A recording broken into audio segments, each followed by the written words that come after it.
Bonjour, je suis Théo, bienvenue dans le bal local, c'est moi qui serai votre chef d'orchestre pour les minutes qui vont suivre.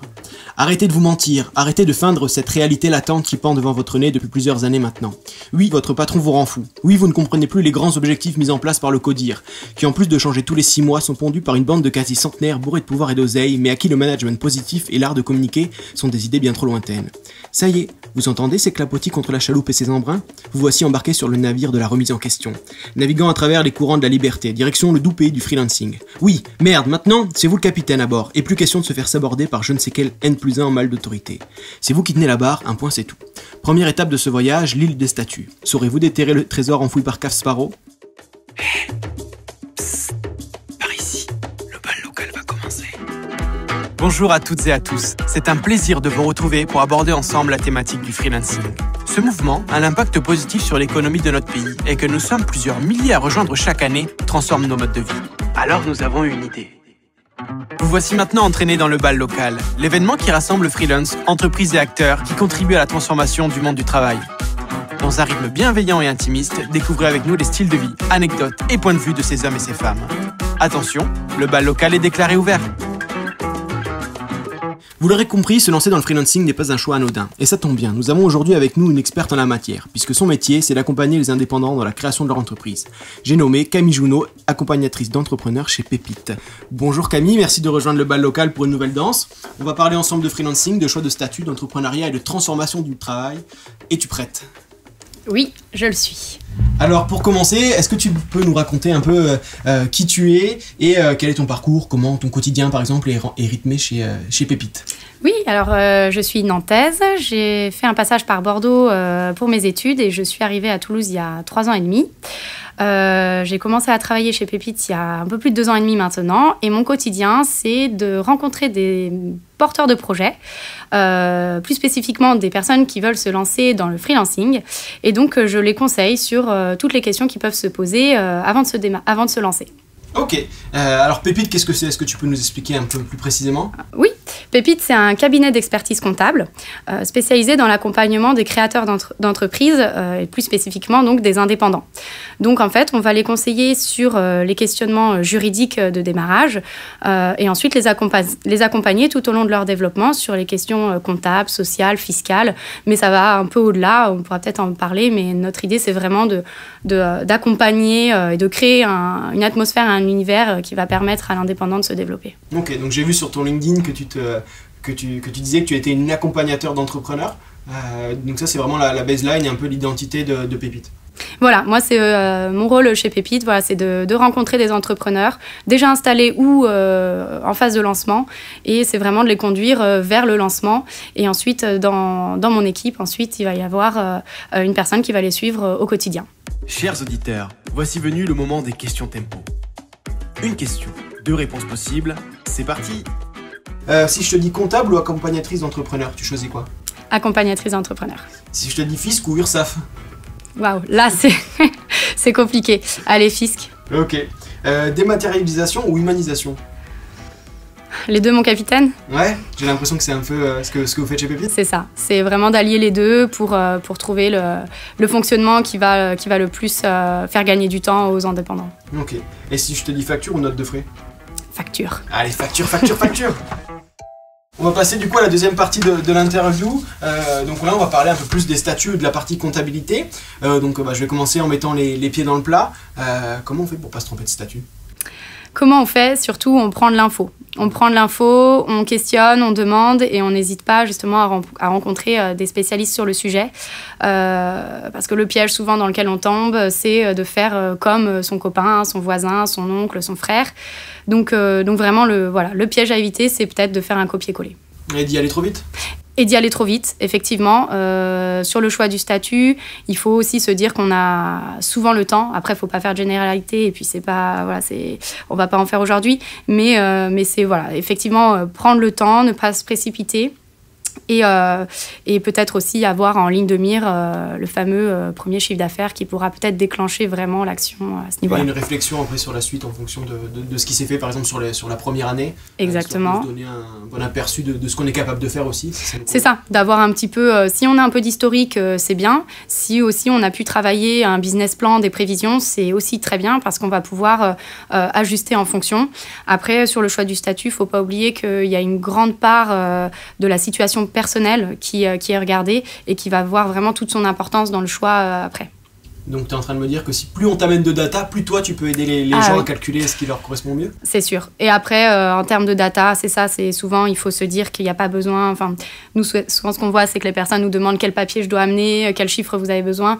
Ce dont on a besoin, c'est surtout de savoir comment le projet a été pensé, là où on veut aller et où on en est aujourd'hui. C'est vraiment ça, c'est s'assurer qu'on sait où on va, quels sont aussi les points qui sont importants pour nous. Est-ce qu'on a des enfants? Est-ce qu'on veut protéger son patrimoine? Enfin voilà, finalement beaucoup de questions aussi personnelles et pas forcément chiffrées. Voilà, okay. C'est pas que du chiffre. Parce que la question du statut, c'est aussi souvent relié à la partie couverture sociale, parce que c'est vrai qu'en indépendant, c'est toujours un peu compliqué de se positionner. Quand on a la chance d'avoir un conjoint qui a une bonne mutuelle, on essaye de se greffer dessus, mais ce n'est pas toujours le cas. Et comment est-ce que vous travaillez aussi sur cette thématique oui. avec les personnes que vous accompagnez? Oui, exactement. C'est vraiment un point essentiel du conseil. Ça va être de bien expliquer les différents régimes, les impacts que ça aura, et ensuite faire un choix en toute connaissance de cause. Après, il n'y a pas le statut magique, il ne va pas y avoir un statut qui va permettre de cocher toutes les cases, mais on va pouvoir s'en approcher et surtout savoir quelle est sa priorité. Et au niveau couverture sociale, effectivement, pour reprendre ta remarque initiale, c'est vrai que ça a une grande importance dans le choix. Ouais, parce que c'est vrai que c'est souvent la jungle, et là aussi sur cette thématique-là, on a besoin d'avoir des tiers de confiance pour nous aider, aussi pour nous guider et pour défricher un peu tout ça, parce que c'est pas évident. Oui, et même nous, à ce niveau-là, on n'hésite pas à travailler en collaboration avec des partenaires, enfin on appelle partenaires, donc des personnes qui vont être spécialistes sur la protection sociale de l'indépendant. Voilà, nous, on va pouvoir expliquer le fonctionnement, indiquer les conséquences, et ensuite, on n'hésitera pas à mettre en relation avec une personne qui sera experte sur le sujet pour qu'il y ait plus de détails et plus un audit personnalisé par exemple, etc. Ok. Du coup, toi, tu as l'habitude finalement d'accompagner les indépendants dans la création de leur entreprise, dans le suivi de leur comptabilité et aussi le suivi finalement de la vie de leur entreprise. Aujourd'hui, avec toute cette, on parle encore de data, mais avec toute cette data, quelles sont les principales difficultés que rencontrent les indépendants pour toi? Les principales difficultés, il va y avoir peut-être le côté... trouver une première mission, ça peut être un point important au démarrage. Ça va dépendre en fait beaucoup du secteur d'activité dans lequel on se lance. Mais la première mission, la difficulté aussi, c'est parfois quand on se lance après avoir connu une longue période de salariat, ça va être un petit peu tout oublié pour repartir sur de nouvelles bases. On va avoir tendance à beaucoup comparer, à avoir le même fonctionnement et en tout cas à se dire que c'est pareil alors qu'en fait il y a pas mal de choses qui changent. Donc voilà, c'est ces deux éléments-là. Le côté aussi isolement, bon, le mot est peut-être un peu fort, mais voilà, de se dire que on va se retrouver seul à son compte, peut-être qu'on va travailler chez soi au début. Donc c'est trouver aussi un rythme et puis peut-être des partenaires, des confrères qui vont nous permettre aussi des collectifs par exemple. Des collectifs par exemple. Voilà, c'est sûr, de pouvoir partager des embûches, pouvoir partager, mais pas que les points compliqués, mais aussi les bonnes astuces. C'est quelque chose, je pense, quand on se lance en indépendant, qui est très important.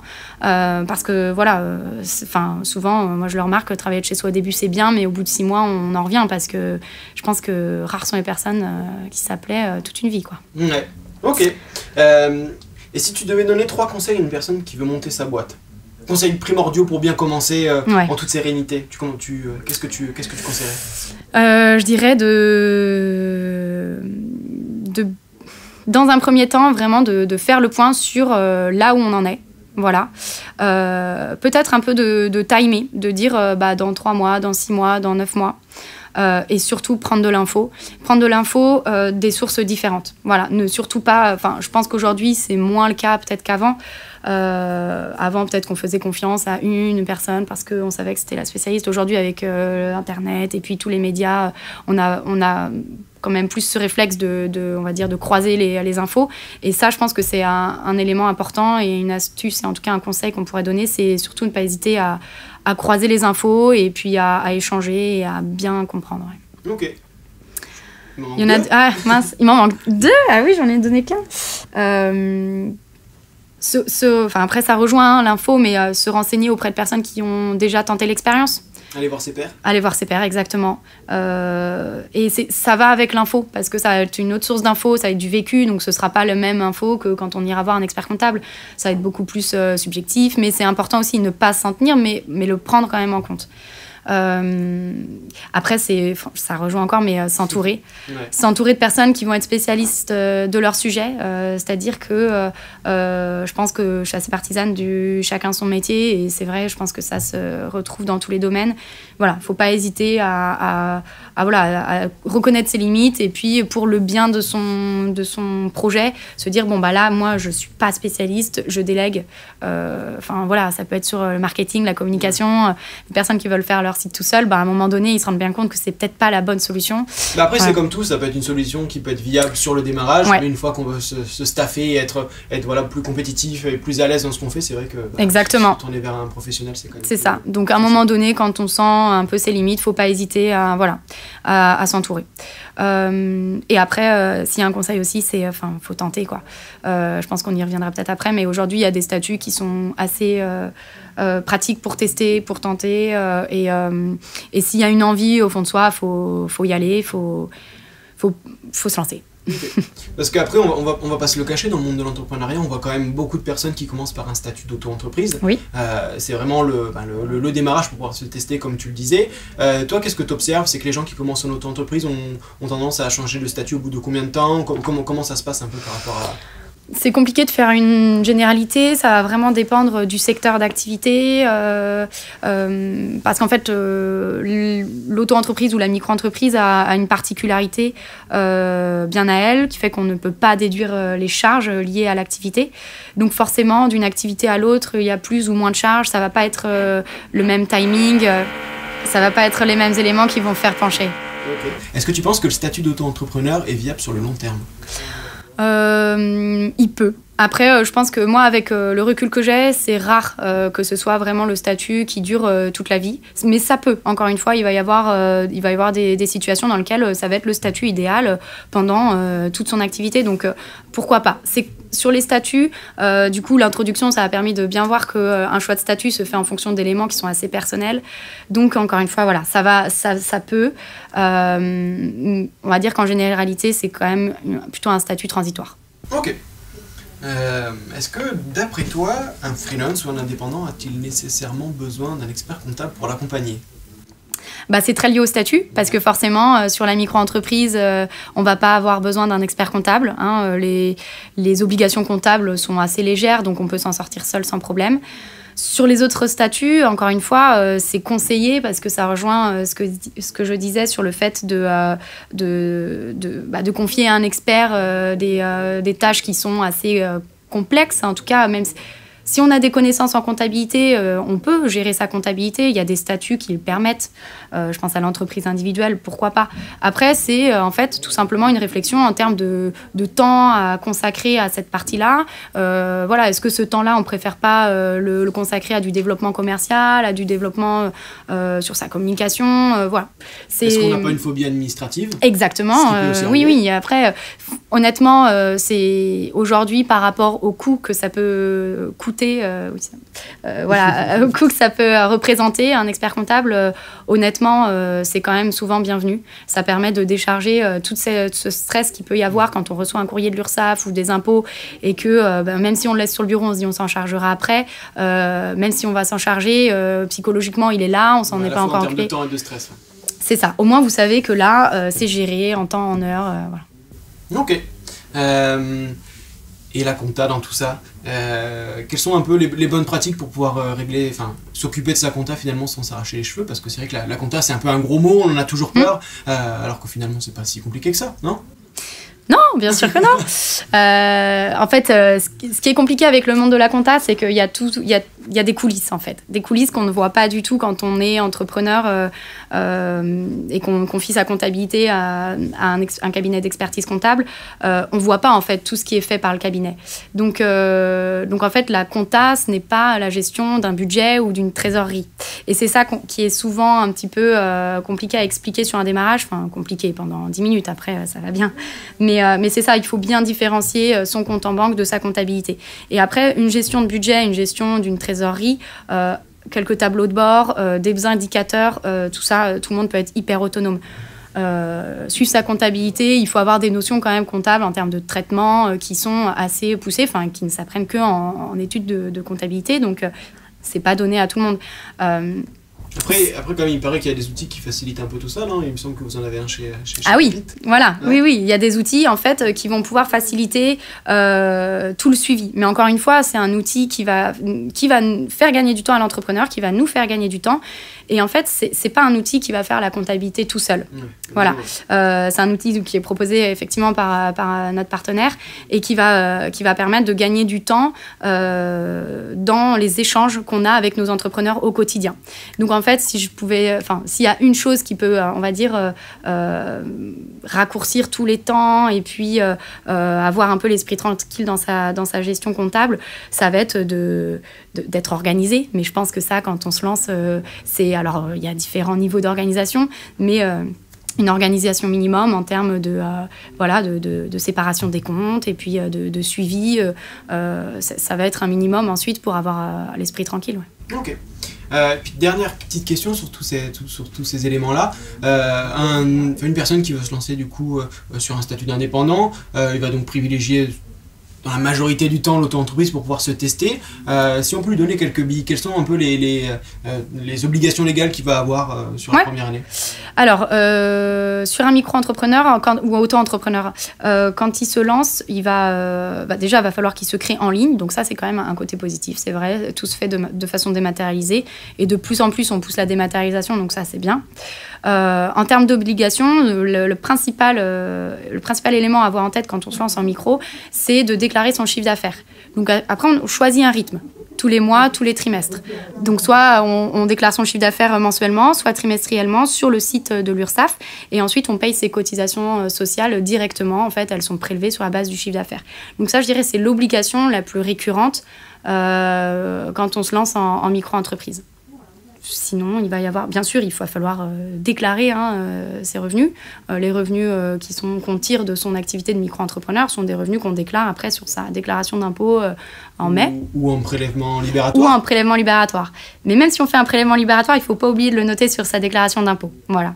Mais effectivement, il y a plusieurs façons de payer l'impôt, mais après, le fait de l'inscrire sur sa déclaration, ça reste obligatoire comme tout le monde. On déclare ses revenus, qu'ils soient issus du salariat ou de l'entrepreneuriat. Voilà. Alors il y a aussi une fameuse taxe dont des fois on n'entend pas parler au démarrage, c'est la CFE, la cotisation foncière des entreprises, qui arrive pas la première année. Par contre, quand on crée en cours d'année, on n'est pas redevable de cette taxe, mais elle arrive du coup la deuxième année au mois de décembre. Et la CFE?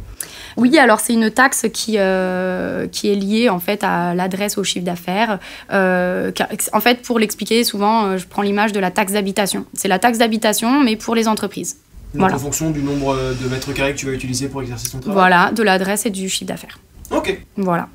Et après, si je peux juste ajouter, parce que dans ta question, donc, tu disais, pour se lancer souvent la micro-entreprise, oui, c'est vrai que c'est un statut qui va permettre vraiment d'avoir l'esprit tranquille en se disant, comme on l'a dit, en fait, les obligations, elles ont tenu 2 minutes 30. Ouais. Donc voilà, c'est sûr que c'est souvent, ça rassure. Mais ça vaut le coup quand même de se renseigner parce que des fois, en fait, on se rend compte qu'il y avait peut-être un autre statut qui pouvait faire l'affaire. Comme tu le disais, ça dépend vraiment du projet, quoi. C'est une question de projet, de ce qu'on veut faire. De projet, et aussi un élément sur lequel quelques-uns vont pouvoir se reconnaître, c'est est-ce qu'on a du pôle emploi ou pas. Ouais. Parce qu'en fait, il va y avoir des statuts, notamment des statuts de société, qui vont permettre de conserver son pôle emploi tous les mois, en déclarant ne pas recevoir de revenus de la part de sa propre société. Voilà. Et donc, ça permet de cumuler son pôle emploi pendant 1 an, 2 ans, pendant tous ses droits au chômage. et en attendant de générer du chiffre d'affaires. Et en fait, trésor. Exactement. Et donc le chiffre d'affaires ne va pas venir impacter le pôle emploi qu'on aura tous les mois. Donc ça permet aussi de pouvoir finalement décoller Exactement. Avec une certaine sérénité. C'est ça. Ok.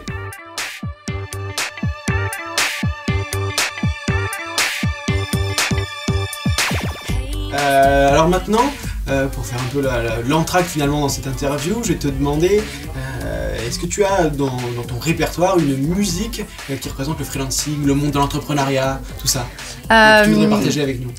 Oui, alors moi j'ai une musique qui me... Après, c'est plutôt, on va dire, personnel, mais je pense que ça doit représenter quelque part, parce que c'est une musique qui est assez énergique, qui s'appelle Body Funk.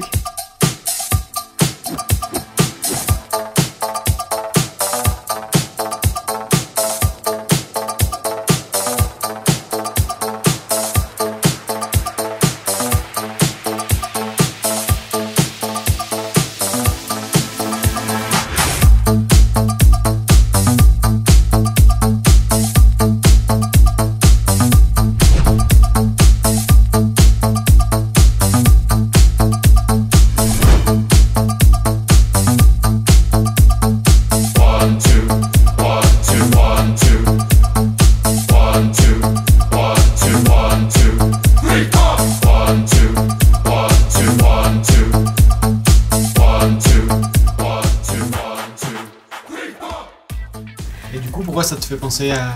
Pourquoi ? Parce qu'il y a un côté... Enfin, c'est assez répétitif, cette musique, et il y a un côté entraînant, motivant, presque un peu militaire dans la répétition, et je trouve que ça représente bien un petit peu l'organisation, les journées un peu timées, et puis aussi le fait de se lancer, l'énergie que ça génère, voilà. Ok. Mais toi, du coup, à force d'être entouré finalement d'entrepreneurs, des fois, est-ce que tu n'as pas tendance à te poser des petites questions? Parce qu'il me semble que toi, tu es salarié. Oui, c'est ça, exactement. Aujourd'hui, franchement, non, je me pose pas de questions, tout simplement parce que ce que je fais avec Pépite, j'adore. Je vous confirme, vous n'avez que l'audio, mais ça se voit. Non, vraiment, c'est un quotidien qui est toujours changeant. Enfin, voilà, même si on a les mêmes, on va dire, les mêmes bases de la journée, mais on va rencontrer toujours des projets différents, des personnes différentes. Et je pense que c'est ce qui motive les gens. Enfin, en tout cas, moi, c'est ce qui me motive. Voilà, c'est ça, c'est riche les journées. On fait des choses qu'on n'avait même pas prévues le matin. Finalement, on se retrouve à les faire l'après-midi. Enfin, c'est très dynamique. Et pour tout ça, non, pour l'instant, moi, je suis... très bien. 100% salarié. Ouais. Ou en tout cas, salarié chez Pépite. Ok. Comment tu vois l'évolution du monde du freelancing d'ici les 5 prochaines années, notamment, tu vois, au niveau des statuts, est-ce qu'on va vers plus de simplicité ou au contraire? L'évolution, en fait, on remarque que tous les ans, il y a un petit peu des mises à jour. Le statut de la micro-entreprise fait souvent les frais de mise à jour régulières. Après, sur les statuts de société, on remarque quand même une stabilité depuis quelques années, donc je ne pense pas qu'il va y avoir trop de changements. Mais oui, s'il y a un statut qui va être modifié, en tout cas... sur certains éléments, ça va être la micro-entreprise, parce que de toute façon, voilà, on l'a vu, en 2019, ça a changé. Le statut n'a plus rien à voir avec celui qui a été lancé au démarrage. Donc, il y a déjà des annonces pour l'année prochaine. Donc oui, forcément, il faudra se tenir à la page. Ensuite, les évolutions du freelancing, moi, je pense simplement, ça va être une croissance de ce choix-là dans les choix de carrière. Donc, ça va être de plus en plus de monde... freelance et voilà, je pense que ça va être l'essentiel évolution. Mais du coup, est-ce que tu penses que les pouvoirs publics ont bien saisi, tu vois, cette importance du changement, enfin de la transformation du monde du travail, qu'on va aussi réussir à avoir des avancées sociales? Là, on l'a vu dernièrement, le congé mat qui a été augmenté pour les indépendants. Est-ce qu'il va y avoir aussi la question du chômage pour les indépendants? Comment ça va se passer? Est-ce que toi, tu as finalement des petites news dans les coulisses ou Oui, alors ce qu'il y a depuis très peu de temps, là, c'est le fait de pouvoir bénéficier du chômage pour une démission, après une démission. Donc, il y a des cases à cocher. Enfin, il y a des... je perds mes mots, mais voilà, c'est pas donné à tout le monde. Voilà, c'est ça. Il faut avoir minimum 5 ans d'ancienneté dans la boîte qu'on quitte pour pouvoir avoir le chômage après une démission, sous condition également de monter un projet d'entrepreneuriat. Il faut que le projet passe devant une commission. Enfin, voilà, c'est pas non plus en claquant dans les doigts, mais on sent que... Je parlais du chômage pour les indépendants. Ah, de fait de cotiser au chômage en tant qu'indépendant. Alors, c'est, à mon avis, je peux donner mon avis. Peut-être que ça arrivera. Aujourd'hui, en fait, le principal frein, c'est que c'est un chantier qui est monstre. Parce que ça paraît compliqué de dire je crée une boîte, je cotise au chômage, je ferme ma boîte et j'ai mon chômage. Vu qu'on est seul maître à bord, en fait, ça veut dire qu'on va être le seul aussi un petit peu à choisir ça et à se octroyer le droit. Donc finalement, ce sera forcément soumis à condition. Le seul problème, et je pense que je leur laisse, c'est les problèmes du gouvernement, ça va être de trouver quelles sont les conditions, comment, et forcément, ça implique le fait de bien comprendre le statut de l'indépendant, la vie d'un indépendant, ses priorités, les difficultés qu'il rencontre au quotidien. Et je pense qu'aujourd'hui, on est plutôt dans cette phase de compréhension de ce que c'est que le statut d'indépendant. Et peut-être qu'après, il y aura une phase, effectivement, de mise à jour un petit peu des conditions actuelles. Ok. Est-ce que toi, tu penses aujourd'hui que les freelances, les freelances, c'est vrai que c'est un peu un abus de langage, mais on va dire les indépendants, pour être un peu plus globaux, qu'ils soient assez informés sur tout l'aspect comptable de leur activité? Ou c'est quelque chose qui reste encore un peu sombre et sur lequel il faut, alors attention, gros mot, mais évangéliser? Oui, alors, après, nous, c'est un peu notre point de vue. C'est vrai qu'on a mis pas mal de choses en place pour justement aller donner l'info sur le terrain. Donc c'est sûr que l'information, aujourd'hui, elle est accessible sur Internet, en se renseignant auprès de personnes.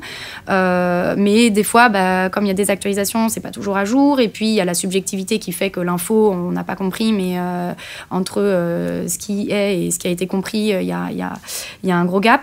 Donc, je pense que c'est ce qu'il faut faire, en tout cas. Il faut aller sur le terrain pour donner l'info. Et c'est un petit peu le but et ce qui devrait être les missions des métiers, des métiers de l'expert comptable aujourd'hui. Aujourd'hui, il faut que ce soit quelqu'un qui se déplace, qui aille au contact et pour donner l'info, parce que si on veut que tout le monde soit bien informé, forcément, il ne faut pas attendre dans son bureau qu'on frappe à la porte. Ok. Quel serait pour toi le meilleur conseil que tu pourrais donner à un freelance ou un futur freelance pour pouvoir être heureux dans son activité? C'est la question bisounours. Pour être heureux, il faut peut-être tous les matins choisir l'heure à laquelle on se réveille. Ouais. Ok.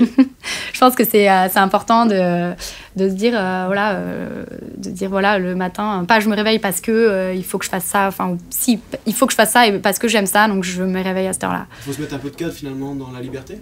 Il faut se mettre du cadre, mais aussi il faut du cadre qu'on choisit, quoi. C'est le propre de l'indépendant, mais je pense que c'est tout ce qui est d'intéressant dans ce statut-là, c'est de se dire qu'on va faire les choses à notre façon et comme on les aime, et voilà, ça, forcément le matin, je pense qu'on se réveille en forme et heureux, avec des pépites dans les yeux, par exemple. Écoute, c'est parfait. Alors pour finir un peu sur tout ça, est-ce que tu as des références, des livres, des études que tu voudrais partager avec nos auditeurs? Une infographie, un article que tu as lu récemment, un article de ton blog, par exemple, ça peut être le moment d'autopromotion. Oui, alors, au niveau des articles, effectivement, sur le site de Pépite, on en écrit quelques-uns, alors par parcimonie, parce que c'est quelque chose qu'on fait en plus, et du coup, ça permet de donner l'info en accès sur notre site internet. Les conseils, alors si c'est un petit peu d'autopromo, j'en profite. On a créé un groupe Meetup qui s'appelle Entrepreneurs Toulousains. Et donc justement, ce groupe Meetup est voué à transmettre de l'info pour les entrepreneurs. Donc il n'y a pas que de la compta, il n'y a pas que du juridique. Au contraire, ça balaye tous les domaines qui vont intéresser les entrepreneurs et qui vont être cruciaux quand on se lance. Voilà. Et après, si en termes de dernière lecture qui m'a très intéressée, c'est L'obsession du service client. Okay. J'ai plus l'auteur. Où ça explique un petit peu le parcours d'un entrepreneur. Alors là, c'est plutôt un modèle start-up qui a vraiment fait du service client son expertise et qui explique à quel point il faut se soucier du client. Ouais, exactement. Il faut internaliser, il faut prendre en compte et en faire presque l'élément principal de toutes les autres, on va dire, de tous les autres pôles de l'entreprise, quoi. Il faut que tout gravite autour de ça, parce qu'aujourd'hui, dans le service en tout cas, mais même dans la vente, il faut que le client in fine soit content et puisse recommander, et voilà. Donc c'est vraiment un livre qui en tout cas je trouve reflète bien le monde de l'entrepreneuriat actuel où il y a beaucoup de liens tout le temps. Il faut avoir cette communication et cette satisfaction permanente. Puis comme on est dans une société de service, forcément, il faut pouvoir se démarquer. Et le service client et la qualité du service client, c'est un des points principaux. Ouais, je pense. Ok, chouette. Et alors, pour le mot de la fin, on aimerait bien connaître ta citation, ton mantra, ta réplique du film préféré. Oula. Je ne suis pas hyper cinéphile, donc le film, je vais passer. Citation. Alors, après, oui, il y a une citation que j'aime bien liée à l'entrepreneuriat. Alors, j'espère que je ne vais pas l'écorcher. C'est un entrepreneur, c'est quelqu'un qui se jette du haut d'une falaise et qui, pendant sa chute, construit l'avion qui va lui permettre d'assouplir sa chute. Ok, bah c'est drôle. Voilà, mais c'est pas du tout ça la citation, je l'ai complètement transformée, mais l'idée est là, quoi. Le sens y est. Écoute, merci Camille d'avoir participé à ce petit podcast. Du coup, après le bal, comment on peut rester en contact avec toi? Alors, vous pouvez m'ajouter sur LinkedIn, Camille Junot, OT. Ensuite, vous pouvez prendre contact avec le cabinet Pépite. Voilà, on est aussi très régulièrement sur les événements de l'écosystème toulousain. On en organise quelques-uns. Donc voilà, après, LinkedIn reste, je pense, le meilleur moyen pour entrer en relation aujourd'hui. Donc n'hésitez pas. Ok, écoute, merci Camille d'avoir fait tomber le masque en acceptant de rejoindre le bal local. Et puis du coup, on se dit à très bientôt. Merci beaucoup pour l'invitation. Bonne journée. À très vite.